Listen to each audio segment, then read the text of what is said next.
Good morning, all of you. Today is 15 August. It is very auspicious day for us. So happy Independence Day to all of you. So we are going to face this chapter, last part of this chapter, the central government, and the last topic is judiciary. ठीक है, देखिए last जो topic है इसका judiciary है, जिसको न्यायपालिका बोलते हैं. जुडिशरी क्या है? ये थर्ड ऑर्गन है. क्या ये थर्ड ऑर्गन है गवर्नमेंट का. ठीक है ना, गवर्नमेंट का ये तीसरा ऑर्गन है. ऑर्गन का मतलब अंग है जिसको हम कह सकते हैं. ठीक है, ठीक. देखिए जुडिशियल देखते हैं सीधे सीधे. पहले हम जो चीज पढ़ने वाले वो पढ़ेंगे formation of the supreme court. Formation of the supreme court. जो सुप्रीम कोर्ट है वो कैसे बनती है, सुप्रीम कोर्ट का अपना किस तरीके से फॉर्मेशन रहता है, वो इस पार्ट के अंदर तुम्हें देखने वाले और मैं आपको अच्छे इसको डिटेल में समझा दूंगा तुम्हें. ठीक है, अब देखिए हम बात करें चीफ जस्टिस से. इन्हें भी जो ओरिजिनल इस फॉर्म में है ना, ओरिजिनली हम बात करें,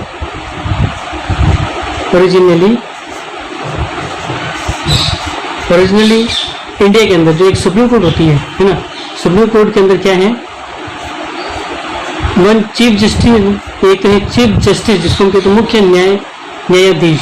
ठीक है ना, एक होता है चीफ जस्टिस ऑफ इंडिया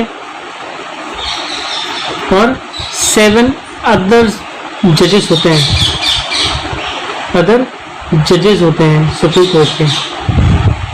ठीक है, तो सुप्रीम कोर्ट में एक तो चीफ जस्टिस होगा और एक 7 अदर होगा. यानी सब कोरम अगर देखेंगे तो 7 + 1 होगा. ठीक है, 7 तो जो हो जाएंगे इसके अदर जजेस हो जाएंगे और 1 जो होगा इसका मेन जज होंगे जिसको हम चीफ जस्टिस ऑफ इंडिया कहते हैं. ठीक है, तो आगे देखें तो हम ये देखते हैं सुप्रीम कोर्ट जो है, अब देखो कॉन्स्टिट्यूशन जो है अपने इंडिया का, ठीक है ना, कॉन्स्टिट्यूशन राइट देता है सुप्रीम कोर्ट को, है ना. कॉन्स्टिट्यूशन क्या करता है, give right to Supreme Court, है ना, सुप्रीम कोर्ट को दे रहे हैं टू डिसाइड. ठीक है,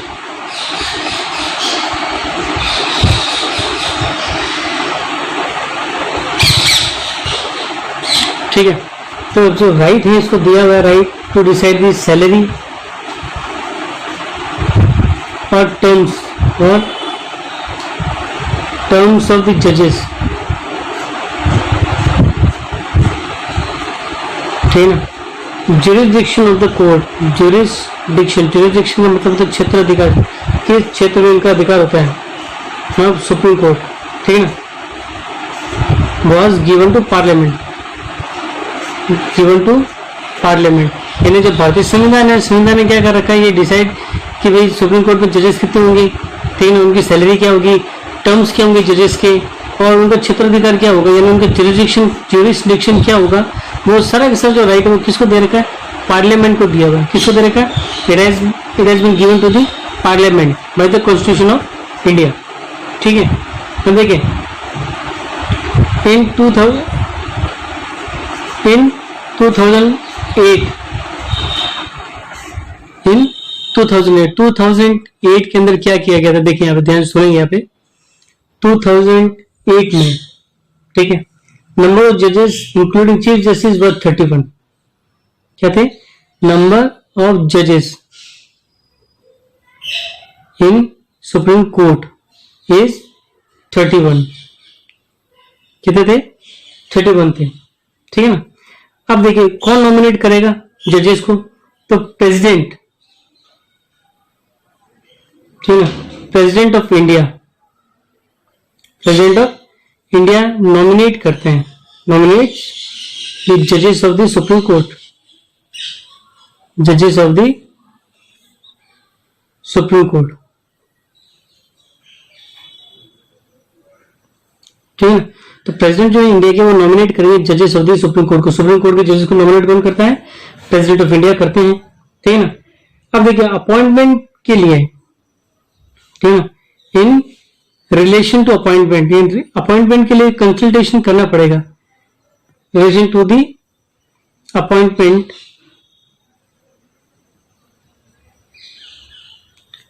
ठीक है। प्रेसिडेंट क्या करता है, प्रेसिडेंट सीक्स एडवाइस लेता है वो from the supreme court, supreme court ठीक है ना, से एडवाइस लेके जैसे चीफ जस्टिस को चुनना है तो चीफ जस्टिस किसके लिए चुना जा रहा है, सुप्रीम कोर्ट के लिए चुना जा रहा है ना। तो सुप्रीम कोर्ट के जो जजेस होते हैं उससे में उनसे क्या करते हैं, ये पूछते हैं, एडवाइस ले लेते हैं ठीक है ना, एडवाइस भी लेते हैं और साथ ही साथ और क्या करते हैं, और अदर जजेस और अदर सच जजेस ऑफ द हाई कोर्ट ठीक है, ठीक है। इनसे क्या करते हैं, कंसल्टेशन करते हैं, court from whom he consider, जिसे उन्हें लगे कि भाई ये बहुत जरूरी है, इट नेसेसरी टू कंसल्ट, यानी संविधान के अनुसार क्या होता है, प्रेसिडेंट जो करता है नॉमिनेट करता है, लेकिन नॉमिनेट करने के लिए इसको ये एडवाइस लेते हैं सुप्रीम कोर्ट के जजेस से, या अगर हाईकोर्ट में जजेस, हाईकोर्ट का जज अगर अपॉइंट करना है चीफ जस्टिस, तो हाईकोर्ट के जजेस से क्या करेगा, ये कंसल्टेशन लेगा, यानी उनसे परामर्श लेता है ना, इन दिस रिगार्ड यानी इस बारे में ठीक है। फिर आगे बढ़ते हैं हम, ये देखिए सीधे सीधे बढ़ते हैं आगे, तो हम क्या देखेंगे इसमें, प्रेजेंटली जो है जजेस जो होते सुप्रीम कोर्ट और हाई कोर्ट के, ये अपॉइंट होते कोलिजियम सिस्टम से ठीक है ना। तो आता है कोलिजियम सिस्टम, क्या आता है, कोलेजियम सिस्टम क्या है, ये कोलिजियम सिस्टम क्या है, ये जजेस ऑफ, देखो क्या है, अपॉइंटमेंट ऑफ जजेस,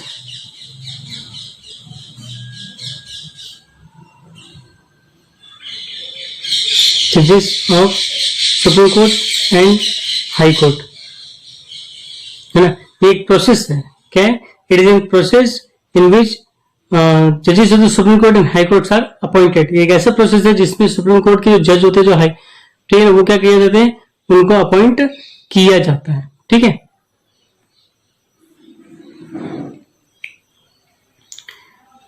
ठीक है, अब हम आगे बढ़ते हैं, ये देखिए इसमें कि सुप्रीम कोर्ट के जजेस को क्या करते हैं, यहाँ पे अपॉइंट करते हैं ठीक है, इसे हम कॉलेजियम सिस्टम कहते हैं। इसके अकॉर्डिंग क्या होता है, कॉलेजियम सिस्टम में क्या होता है, देखिए इसका according, according to this system, इस सिस्टम का अकॉर्डिंग क्या होगा, चीफ जस्टिस जो होगा सुप्रीम कोर्ट का है ना, यानी एक तो जो होगा इसको क्या बोलते हैं, सीजेआई मतलब chief justice of India, plus 4 most senior है ना, मोस्ट सीनियर जो जजेस होंगे ठीक है ना, they propose the name, CJI plus 4 most senior जजेस प्रपोज द नेम, ये क्या करते हैं, नेम को क्या करते हैं, प्रपोज करते हैं, प्रपोज द नेम किसको करेंगे, टू दी प्रेसिडेंट को, प्रेसिडेंट को क्या बोलेंगे, उनका नाम देंगे, वे किसको बनाना किसको नहीं बनाना, प्रेसिडेंट भी अपॉइंट करेगा जजेस फ्रॉम दिस नेम है ना, एंड प्रेसिडेंट अपॉइंट्स जजेस फ्रॉम दीज नेम, जो नाम वो देंगे उन्हीं नाम में से प्रेसिडेंट क्या करेगा, जजेस को अपॉइंट कर लेगा ठीक है। ये तो बात होती है कॉलेजियम सिस्टम की। फिर हम आगे देखेंगे, सीधे सीधे पढ़ते हैं आगे, क्वालिफिकेशंस क्या होनी चाहिए जजेस की, क्या पढ़ेंगे हम, क्वालिफिकेशन फॉर द जज।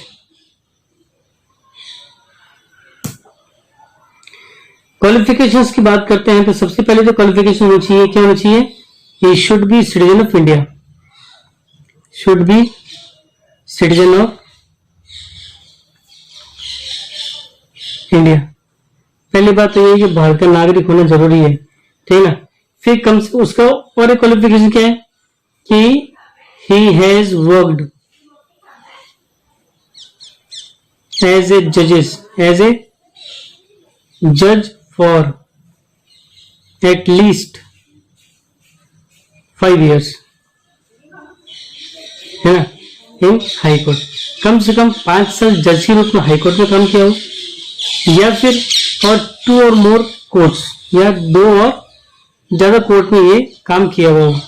कोई भी व्यक्ति, ऐसे व्यक्ति जो 5 साल के लिए या तो हाई कोर्ट के जज में काम किया, हाई कोर्ट के जज के रूप में काम किया हो, या कोई भी दो या 2 ज्यादा कोर्ट में उसने जज के रूप में काम किया हो, वो बन सकता है। या फिर, है ना, या फिर मस्ट प्रैक्टिस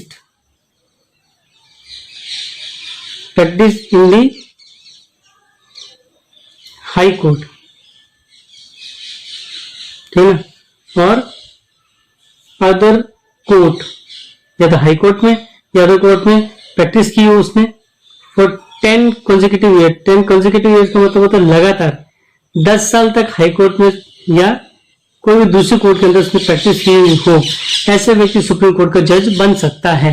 ठीक है, अब देखें अगला जो इसमें पॉइंट मैं बताने जा रहा हूं, या फिर, ठीक है ना, और एक और इसमें आ रहा है,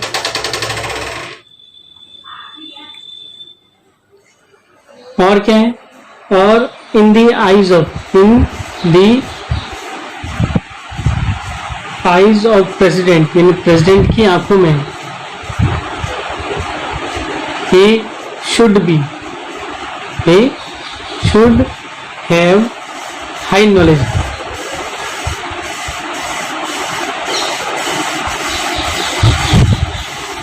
of law, यानी कानून के बारे में उसको बहुत ही अच्छी नॉलेज होनी चाहिए। ठीक है, ठीक है, चलिए, तो या तो वो क्या होना चाहिए, प्रेसिडेंट की आंखों के अंदर, यानी प्रेसिडेंट के सामने वो हाई नॉलेज, कानून की बहुत अच्छी जानकारी उसको होनी चाहिए। ऐसे व्यक्ति को क्या कर सकते हैं, सुप्रीम कोर्ट का जो जज बना सकते हैं, ये उसकी क्वालिफिकेशन हो जाएगी। ठीक है ना। फिर तीसरी बात जो होती है इसमें, ठीक है, तीसरी बात जो होती है executive and impeachment,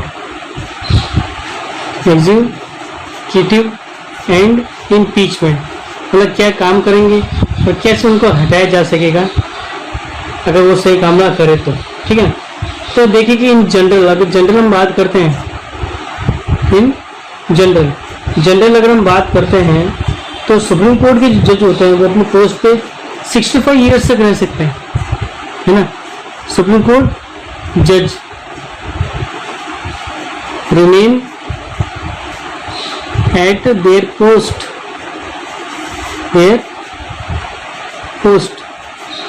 till 65 years, ठीक है ना। कितने साल तक, 65 साल तक, मतलब वो उसके पोस्ट पे रहे हो, ठीक है, रह सकते हैं मतलब।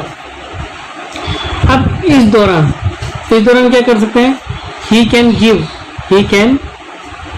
गिव रिजाइन, ठीक है, पोस्ट से रेजिग्नेशन दे सकते हैं बिफोर हिज टेन्योर, अपने समय से पहले, उनका जो टेन्योर है उस टेन्योर के पहले भी क्या कर सकते हैं, अपना इस्तीफा देके छोड़ सकते हैं उस पोस्ट पर, ठीक है ना। फिर देखिए, he can be remove his post by the parliament, ठीक है ना। ठीक है, इफ फाउंड, ठीक है ना, इफ फाउंड और प्रूव्ड,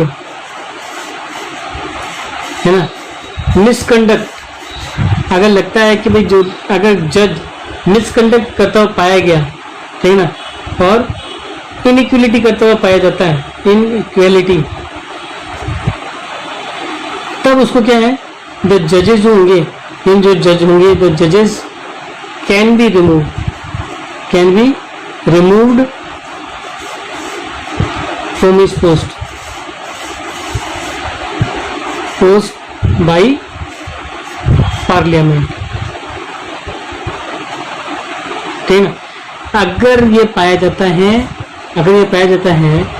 ठीक है, कि भाई जो जज मिसकंडक्ट करता है या इनइक्वलिटी कर रहा है, असमानता वो करता है, बर्ताव करते हैं, तो जजेस को क्या किया जा सकता है, हटाया जा सकता है उनकी पोस्ट से, ठीक है ना।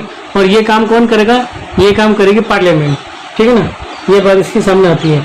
और कैसे कहेंगे, तो दोनों हाउस और पार्लियामेंट जो होंगे वो सर्टिफाई करेंगे, वो डिस्क्वालीफाई कर लेंगे उसको, ठीक है। अगर दोनों हाउस जो हैं, पार्लियामेंट में क्या है, बोथ हाउस क्या है, both house should pass that bill, should pass the bill bye 2/3 majority separately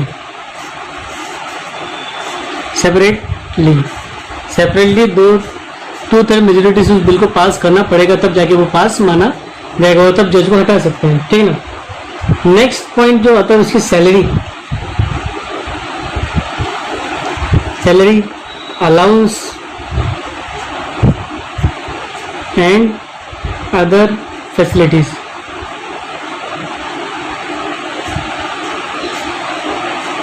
ठीक है, अब ध्यान से देखें तो चीफ जस्टिस जो होता है, ठीक है,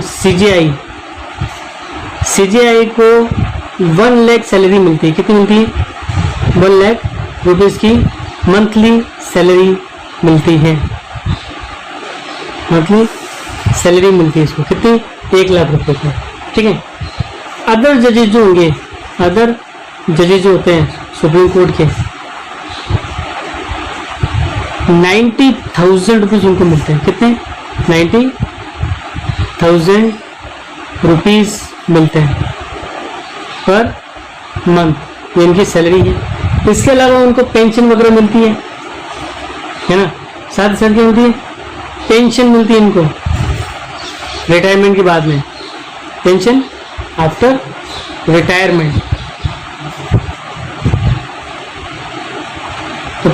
रिटायरमेंट के बाद में इनको क्या मिलती है? पेंशन भी देते हैं, ठीक है ना। सैलरी अलाउंसेस जो है टाइम टू टाइम चेंज कर देते हैं। 5वां जो पॉइंट आएगा इसके अंदर वो आएगा इम्यूनिटीज। क्या आएगा?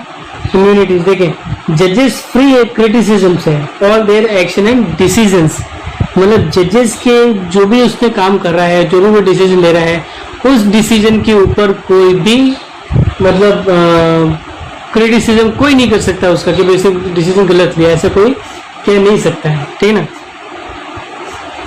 तो no criticism on the decision of जज, ये फ्री है उस चीज से, ठीक है। फिर chief location of the court, अब देखिए क्या है? Chief location of supreme court कहाँ पे है? दिल्ली में। हमें मालूम है कि दिल्ली में अपनी सुप्रीम कोर्ट है, ठीक है। और ये दिल्ली में है कैसे? या according to article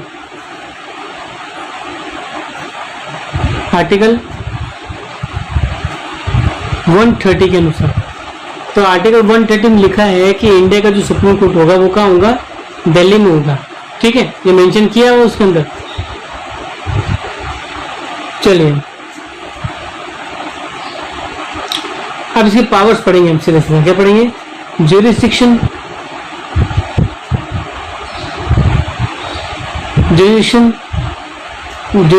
powers and functions of the supreme court, ठीक है। ज्यूरिसडिक्शन पावर और फंक्शन किसकी? सुप्रीम कोर्ट की। क्या क्या है? तो पहले जो इसकी पावर आती है वो ओरिजिनल ज्यूरिसडिक्शन आती है। कौन सी आती है? ओरिजिनल ज्यूरिसडिक्शन, ठीक है। इसमें क्या आती है? पहली चीज जो आती है इसमें ए, कौन सी आएगी? ओरिजिनल यूनिक ज्यूरिसडिक्शन आती है इसकी, ठीक है ना। ओरिजिनल यूनिक ज्यूरिसडिक्शन, ठीक है। इसमें क्या आता है? देखें, इसमें 3 तरह की चीजें आएंगी जो मैं आपको बताता हूँ। 3 तरह की जो चीजें हैं वो कौन कौन सी है देखते हैं। सबसे पहले क्या होता है इसमें कि ओरिजिनल ज्यूरिसडिक्शन का मतलब होता है कि वो केवल वही डिस्प्यूट सुने देंगे सुप्रीम कोर्ट के इंडिया के द्वारा, है ना। मतलब ऐसे डिस्प्यूट जो केवल सुप्रीम कोर्ट में चुने जाते हैं उन्हीं को हम क्या कहते हैं, ओरिजिनल यूनिक जुरिसडिक्शन कहते हैं। तो ऐसे कौन कौन से होते हैं, देखिए कौन कौन से मामले होंगे जो केवल सुप्रीम कोर्ट में देखे जा सकते हैं, सुने जा सकते हैं। तो पहला कौन सा होगा, controversy, controversy between government of India यानी भारत सरकार, ठीक है ना, और वन और मोर स्टेट्स यानी भारत सरकार और एक से ज्यादा स्टेट के बीच में कोई डिस्प्यूट होता है, कोई विवाद होता है, ऐसे विवाद को सुलझाता कौन है, सुप्रीम कोर्ट में ऐसे विवादों का निपटारा किया जाता है, ठीक है ना। फिर अगर कंट्रोवर्सी हो जाए, ठीक है ना, कंट्रोवर्सी बिटवीन किसके बीच में, गवर्नमेंट ऑफ इंडिया, ठीक है ना, गवर्नमेंट ऑफ इंडिया, ठीक है ना, यूटी या स्टेट्स के बीच में, ठीक है ना, तो भी इसमें होगा, ठीक है ना। और वन और मोर स्टेट्स के बीच में झगड़ा हो जाए, मोर स्टेट्स, ठीक है ना, डिस्प्यूट अगर हो जाए, वन और मोर स्टेट्स के बीच में अगर डिस्प्यूट होता है तो भी कहाँ सुलझाया जाएगा, उसको सुप्रीम कोर्ट में सुलझाया जाएगा, ठीक है। तीसरा जो है कोई भी डिस्प्यूट है ना, यानी डिस्प्यूट है ना, अगर कोई भी डिस्प्यूट उठता है arising out of the constitutional matters,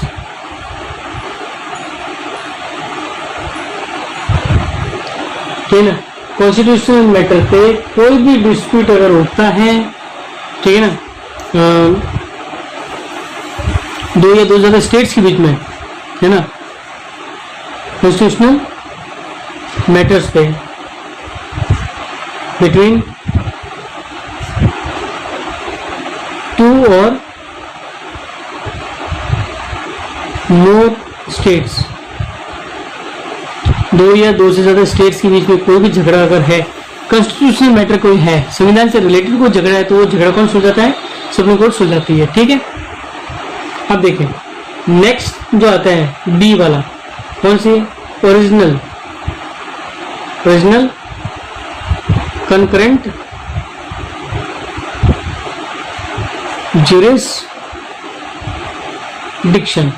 देखिए ओरिजिनल में क्या होता है कि इसमें जो होता है, जो इम्प्लीमेंटेशन, जो फंडामेंटल राइट्स होते हैं, जो कॉन्स्टिट्यूशन देता है ना, हाईकोर्ट के पास ये राइट दे रखा है, तो वो ग्रांट का जो अथॉरिटी सुप्रीम कोर्ट के साथ साथ है, यानी हाईकोर्ट सुप्रीम कोर्ट के साथ साथ तो फंडामेंटल राइट से रिलेटेड जो भी मामले होते हैं उसको सुलझाता है, ठीक है ना। अगर कोई फंडामेंटल राइट्स वॉयलेट होता है तो वो सीधा प्रेजेंट किया जाएगा हाईकोर्ट के अंदर, या तो स्टेट के हाईकोर्ट में ले जाओ या सीधे सीधे सुप्रीम कोर्ट के अंदर भी ले जाया जा सकता है, ठीक है। देखिए मैं आपको बता दूं तो उसमें क्या क्या होता है, इसमें क्या होगा, the dispute related to, dispute related to, ठीक है, टू दी वायलेशन, क्या होगा, to the violation of fundamental right, fundamental rights, fundamental right से रिलेटेड कोई भी डिस्प्यूट अगर है ना, तो उस डिस्प्यूट को जो है प्रेजेंट किया जा सकता है इन दी हाई कोर्ट, या तो उसको हाई कोर्ट में लेके जाएंगे, इन दी हाई कोर्ट, है ना, ऑफ द स्टेट, या तो उसी स्टेट का, जैसे राजस्थान की गवर्नमेंट अगर किसी फंडामेंटल राइट्स रहती है तो वो व्यक्ति हाई कोर्ट में जा सकता है, या ऑल्सो डायरेक्टली या सीधा सीधा कहाँ जाएगा, टू दी सुप्रीम कोर्ट, या तो सीधा सीधा सुप्रीम कोर्ट में जाके केस कर सकता है गवर्नमेंट के अगेंस्ट में, क्योंकि उनको फंडामेंटल राइट जो है गवर्नमेंट छीन रही है, ठीक है। दूसरी जो इसकी पावर होती है वो होती है अपीलेट ज्यूरिसडिक्शन की, ठीक है, अपीलेट ज्यूरिसडिक्शन की। अपीलीय क्षेत्र कौन कौन से होते हैं इसके, ठीक है। तो देखिए अपीलीय क्षेत्र की बात करते हैं हम लोग, तो हम देखते हैं कि ओरिजिनल ज्यूरिसडिक्शन जो है सुप्रीम कोर्ट का, कॉन्स्टिट्यूशन ने उसको अपीलेट ज्यूरिसडिक्शन का भी राइट दे रखा है, मतलब अपील करने का भी अधिकार दिया हुआ है इसमें, है ना। तो ये क्या कर सकती है, अपील सुन सकती है ना। क्या मतलब होता है इसका, इट कैन हियर, सुन सकती है, it has a right to hear an appeal, hear an appeal, इसका अधिकार दिया हुआ है against the decisions of, against the decisions of the high court. ठीक है, हाई कोर्ट जो है सभी स्टेट्स के, ऑफ ऑल द स्टेट्स, सभी स्टेट्स के जो हाई कोर्ट्स हैं, सभी स्टेट्स के हाई कोर्ट का जो भी डिसीजन उसके अगेंस्ट में ये सुन सकती है। ठीक है, और इस मामले में ठीक है सुप्रीम कोर्ट क्या करती है, इस जुरिस्डिक्शन को 4 भागों में बांटा गया है, डिवाइड किया गया, जिसमें पहला जो है वो है इसमें कॉन्स्टिट्यूशनल जुरिस्डिक्शन। देखो कॉन्स्टिट्यूशनल जुरिस्डिक्शन में क्या क्या आता है हम देखेंगे, इसमें कौन सी अपील इसमें की जाएगी। तो आर्टिकल जो दे रखा है, ठीक है ना, आर्टिकल जो दे रखा है 132, ठीक है ना, इसके अकॉर्डिंग क्या कहता है कि हाई कोर्ट अगर प्रूव कर ले, है ना, high court proves that, high court ये प्रूव करता है that it lacks some important question,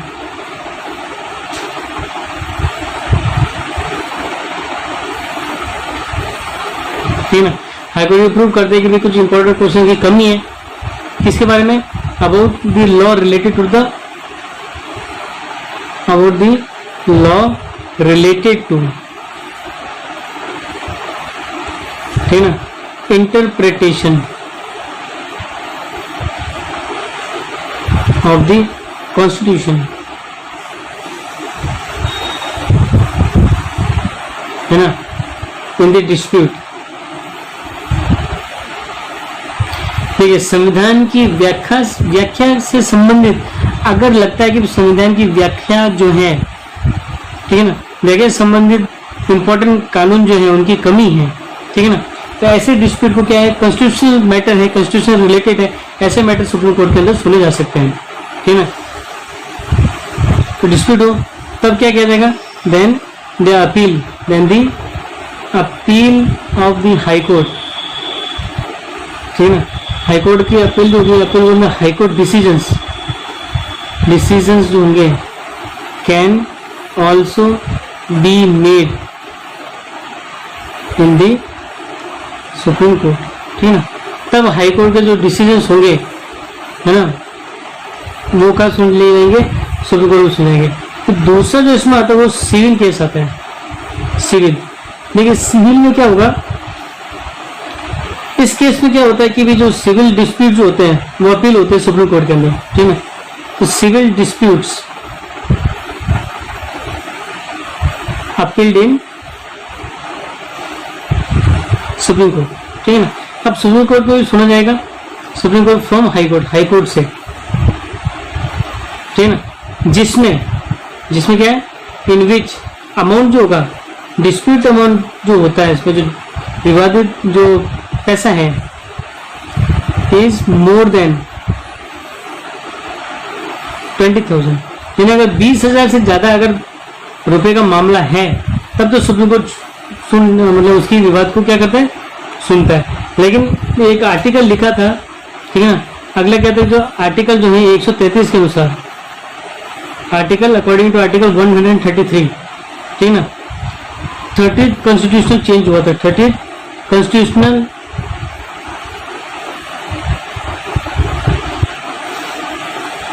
देखिए according to article 133, according to article 133 30th constitutional amendment हुआ था, ठीक है ना, जो अमेंडमेंट हुआ था, अमेंडमेंट ठीक है ना, कब हुआ था, 1973 में, ठीक है ना। तो जो लिमिट थी 20,000 की वो अब रिमूव कर दी गई है, क्या कर दी गई है, लिमिट ऑफ 20,000 रुपीज रिमूव। अब जरूरी नहीं है कि 20,000 का मामला तो ही सुनेगी, ठीक है ना। इसका जो तीसरा है वो एक क्रिमिनल जो होते हैं। अब देखो कौन से मामलों में कौन से क्रिमिनल केस में अपील सुनी जा सकती है।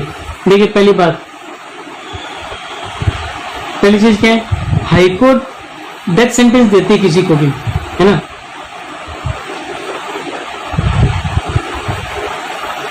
अब क्या होता है कि जो हाई कोर्ट है, दी हाई कोर्ट क्या करती है, हैज अपहेल्ड, क्या करेगी, upheld the death sentence, the death sentence है ना, ऑफ द एक्यूज्ड, जो एक्यूज होते हैं, ठीक है ना, जो अपराधी हैं उनको डेथ सेंटेंस देती है by cancelling any such decisions,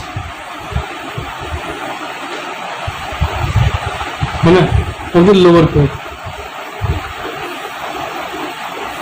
तो लोअर कोर्ट ने कोई डिसीजन दिया है, उसके डिसीजन को कैंसिल करके हाई कोर्ट अगर किसी अपराधी को फांसी की सजा दे रही है, ठीक है ना, हाई कोर्ट क्या कहते हैं, भाई इसको फांसी की सजा जो है, अगर हाई कोर्ट देता है अगर फांसी की सजा, ठीक है ना, तब हम क्या कर सकते हैं, तब क्या किया जा सकता है, आगे देखेंगे हम इसमें। हाई कोर्ट अगर ऐसे करती है लोअर कोर्ट के, तो इसमें क्या होगा, lower court had acquitted accused, ठीक है ना, कर दे, तब मामला सुना जाएगा।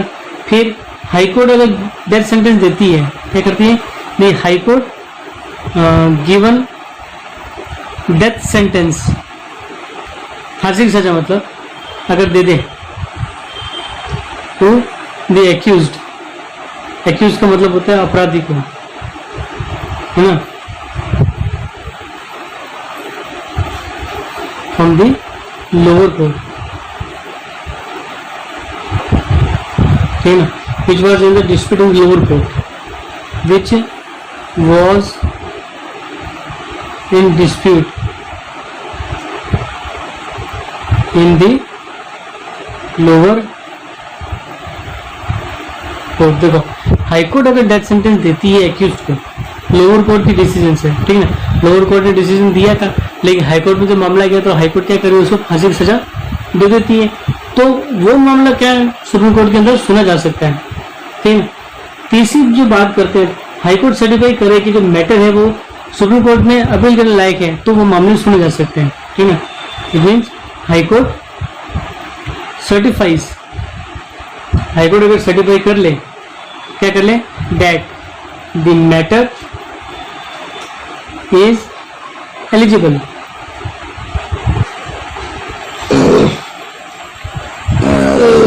फॉर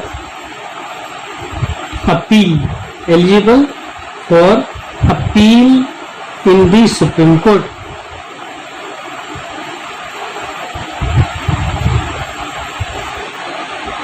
ठीक है, फिर एक चौथा जो आ रहा है इसका, वो तो स्पेशल, कौन सा होता है, स्पेशल। अब स्पेशल मैटर में हम देखिए कि क्या करते हैं, स्पेशल मैटर में कई ऐसे केस होते हैं, ठीक है ना, जो इन तीनों कैटेगरी में नहीं आते, तो सुप्रीम कोर्ट क्या करे, उसमें इंटरफेरेंस करती है, तो जरूरी हो जाता है ऐसा। तो अकॉर्डिंग टू आर्टिकल 135, ठीक है ना, क्या दिया हुआ है, supreme court has given authority, supreme court को कुछ अधिकार दे रखे हैं, गिवन अथॉरिटी,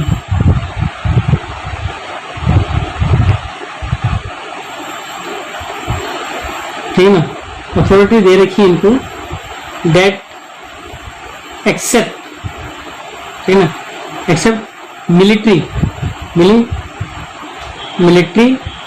जुरिस्डिक्शन, यानी मिलिट्री कोर्ट को छोड़ के, मिलिट्री के अधिकारों को छोड़कर, ठीक है ना, अगेंस्ट एनी कोर्ट,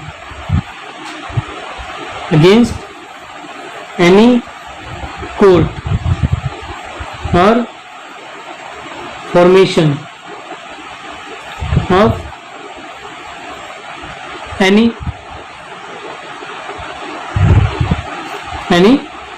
कोर्ट, ठीक है, ऑफ इंडिया, और अगेंस्ट दी ट्रिब्यूनल, ठीक है ना, कोर्ट और formation of any judicial system India, it is allowed appeal in the supreme Court, है ना।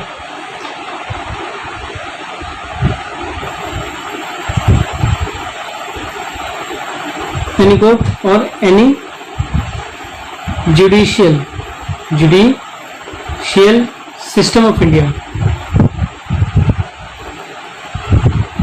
देखिए मिलिट्री जो कोर्ट है उनको छोड़कर किसी भी कोर्ट से, किसी भी कोर्ट के अंदर, किसी भी एरिया के अंदर कोई भी ऐसे कोई डिस्प्यूट हो जाए, उस डिस्प्यूट को जो है सुप्रीम कोर्ट खुद जो है वो सुन सकती है ना।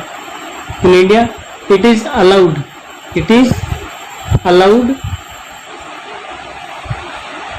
To appeal in the supreme court, in the supreme court. ठीक है, आती बात। अब और देखो तीसरे क्या, authority to grant, authority to grant special order for appeal. ठीक ना, तो स्पेशल ऑर्डर मिलता है इनको अपील करने का। तो ये दे रखा देखो, according to article 136 of the constitution, supreme court खुद है ना, उसके बाद राइट है कि मिलिट्री जुरिस्डिक्शन छोड़ के सारी अपील जो है कोर्ट की, किसी भी इंडिया की किसी भी कोर्ट की या यूनियन टेरिटरी की हो, वो सुन सकती है ना। अपील को वो क्या कर सकती है, अलाउ करती है। क्या करती है, जो सुप्रीम कोर्ट है, दी सुप्रीम कोर्ट है ना, इटसेल्फ है ना, अपने आप ही अपने आप वो क्या कर सकती है, सुन सकती है, हैज अ राइट है ना, that except military court, military jurisdiction. ठीक ना, ठीक ना, टू अलाउ टू अपील। ठीक है ना, ये मिलिट्री की जुरिस्डिक्शन छोड़कर किसी भी बाकी जो कोर्ट है, कोई भी any court of India, any court of India, ठीक है ना, अपील सुन सकती है। ठीक है, अब कोई भी कॉन्स्टिट्यूशनल रिस्ट्रिक्शन नहीं होगी सुप्रीम कोर्ट की पावर के ऊपर। चौथी जो पावर होती है वो एडवाइजरी होती है। कौन सी होती है, ये होती है एडवाइजरी, एडवाइजरी ज्यूरिस्डिक्शन। ठीक है ना, अब इसमें क्या होता है कि कॉन्स्टिट्यूशन क्या करता है, ज्यूरिस्डिक्शन देता है सुप्रीम कोर्ट को कि वो, यानी कि देखो आर्टिकल के अनुसार मैं आपको बता देता हूँ कि मतलब वो प्रेसिडेंट को भी क्या कर सकती है, कंसिडरेशन कर सकती है। ठीक है ना, है ना, इट मीन्स इफ, क्या कह रहा है कि इफ प्रेसिडेंट, ठीक है ना, इफ प्रेसिडेंट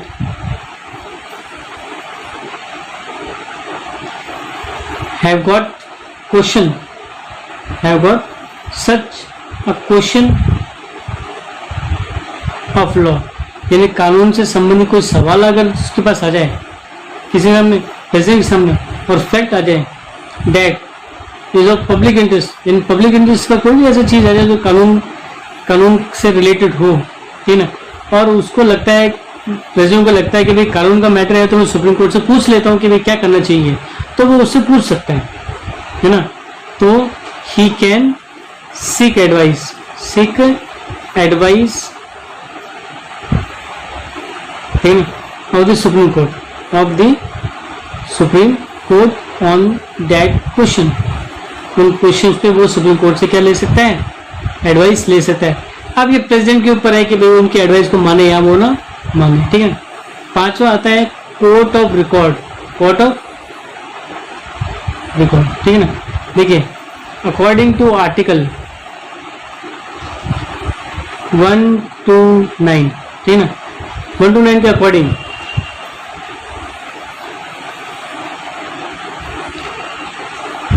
के अकॉर्डिंग आर्टिकल 120 में provide the place of court of record to the supreme court. मतलब क्या है, मैं समझाऊं आपको। कोर्ट ऑफ रिकॉर्ड का मतलब क्या होता है, इसके दो मीनिंग होते हैं। ठीक है ना, प्रोवाइड्स, मैं आपको ये लिख के देता हूँ पहले कि provides the place of court, place of court of record to the supreme court. मतलब इसके अनुसार क्या होता है कि इसको क्या कोर्ट ऑफ रिकॉर्ड यानी अभिलेख की न्यायालय का अधिकार दे रखा है, यानी इसके जो भी डिसीजंस होते हैं ना उन डिसीजंस को क्या करते हैं, देखिए मैं आपको बताऊं, इसके दो मीनिंग है ना, it has two meaning. Number one, two meaning है इसका। पहला मीनिंग क्या है कि डिसीजन जो होगा है ना, decision, the decision of this court, of this court का जो डिसीजन होगा will accept as a proof, है ना, विल एक्सेप्टेड एज एविडेंस, है ना, एवरीवेयर, हर जगह पे सुप्रीम कोर्ट का जो भी डिसीजन होगा या कोर्ट का जो भी डिसीजन होता है वो प्रूफ के रूप में माना जाएगा अगर वो किसी भी कोर्ट के अंदर प्रेजेंट करे, है ना। And if they presented in any court, in any court, यानी किसी भी कोर्ट में सुप्रीम कोर्ट के डिसीजन को अगर प्रेजेंट किया जाता है तो उसे एविडेंस के रूप में स्वीकार किया जाएगा। यही होता है कोर्ट ऑफ रिकॉर्ड का। दूसरा मीनिंग ये होता है कि contempt of courts, any kinds of penalties can be given by this court, है ना। कंटेम्प्ट ऑफ कोर्ट, कोर्ट की अगर अवहेलना की जाती है ना, एनी काइंड ऑफ पेनल्टी, किसी प्रकार की पेनल्टी जो है वो काइंड ऑफ पेनल्टी यानी कि ली जा सकेगी, penalties can be given by this court, है ना, कैन बी गिवन, उस कोर्ट के द्वारा पेनल्टी जो है दी जाएगी, ठीक है ना। फिर आता है saviour of the fundamental right, of the fundamental right, ठीक है ना। तो ये क्या है, सेवियर है। फंडामेंटल राइट जो होते हैं हमारे, उन राइट को सेव करने का काम ये करते हैं। फंडामेंटल राइट को क्या करते हैं, ये सेव करती है, ठीक है।